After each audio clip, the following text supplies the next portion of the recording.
My name is Mike Kimmons. I currently live in Corinth. I retired from Tennessee. I was working at Adamsville High School right across the border.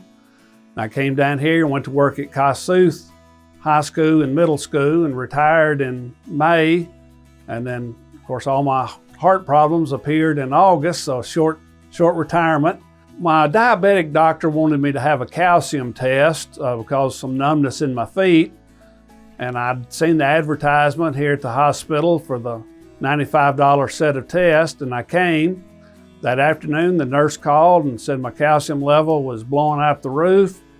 She said she wanted to set me up with a cardiologist. She asked me which one I wanted to go to, and obviously I did not know any of them. And she read me the list, and when they said Dr. Volansky had his office here in the hospital, I said, that's the one I want to see. And so I went to him, and then later on, when they found out my problems were worse than they thought, Dr. Nathan Smith, here also at the hospital, became my surgeon. I live in Corinth. I guess I'm one of those people that believe you ought to shop local.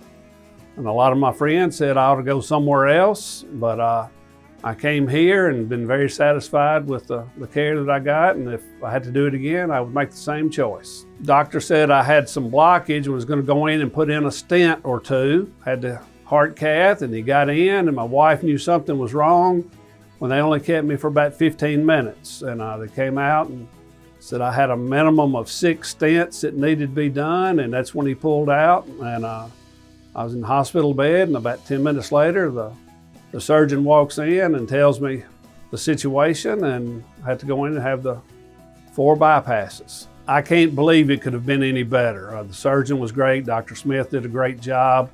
The nurses did a great job while I was, in the hospital. And when I started rehab, the nurses over there have been fantastic. I've got 2 more days of rehab. I'm going to miss them. Can't imagine going to a hospital and it being any better than what it was here. My overall experience on a scale of 0 to 10 would probably be an 11 or 12. I hope I don't ever have to do it again, but if I do have to have surgery again, this is where I will come because of my past experience. I would definitely recommend Magnolia to anyone that asks. Sometimes I've talked to people who hadn't asked, and I told them that this is the place to be. It's close. You don't have to drive an hour or more to get there and then go back and make your doctor visits. I spent 38 years in school. I actually tell people 57 years from the time I started kindergarten until I walked out of the door. I was going to school every morning. 17 years was in administration, 21 years in the classroom. And also during that time, I umpired high school baseball and did it for 33 years.